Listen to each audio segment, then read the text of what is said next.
ప్రభునందు ప్రియమైన వాళ్ళారా, మీరంతా బాగా ఉన్నారని, మరి ఈ లెంటు దినముల్లో దినదినము వాక్యాన్ని ధ్యానిస్తూ బలపడుతున్నారని ఆశిస్తున్నాను. ఈరోజు మనం ధ్యానించిన వాక్య భాగము పేతురు రాసిన మొదటి పత్రిక 2వ అధ్యాయం 24వ వచనము.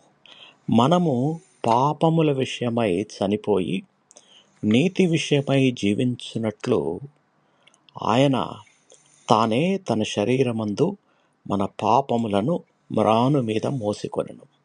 ఆయన పొందిన గాయముల చేత మీరు స్వస్థత నొందితిరి.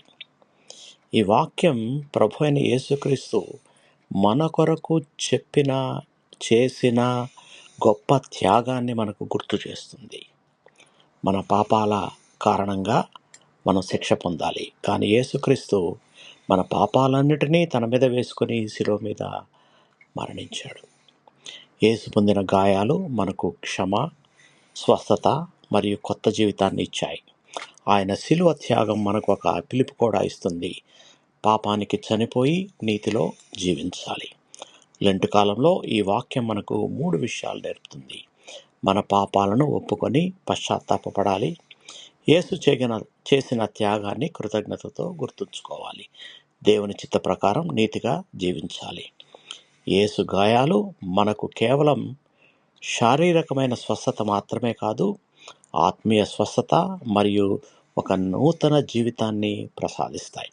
ప్రార్థన చేసుకుందాం. ప్రియమైన పరలోకపు తండ్రి, మా పాపాల కొరకు యేసుక్రీస్తు శిలువపై బాధపడినందుకు మీకు కృతజ్ఞతాస్తుతులు. ఆయన పొందిన గాయముల ద్వారా మాకు పాపక్షమాపణ మరియు స్వస్థత ఇచ్చినందుకు మీకు స్తోత్రాలు. ప్రభువా, మా హృదయాలను శుద్ధి చేయండి. పాపానికి చనిపోయి నీతిలో జీవించే శక్తిని మాకు దయచేయండి.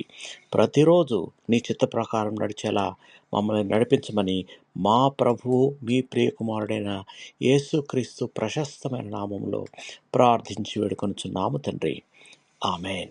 మీకు ఎవరికన్నా ప్రార్థన అవసరత ఉంటే మీరు నాకు మెసేజ్ చేయొచ్చు. దేవుడు మిమ్మల్ని బహుగా దీవించి భద్రపరచునుగాక. ఆమెన్.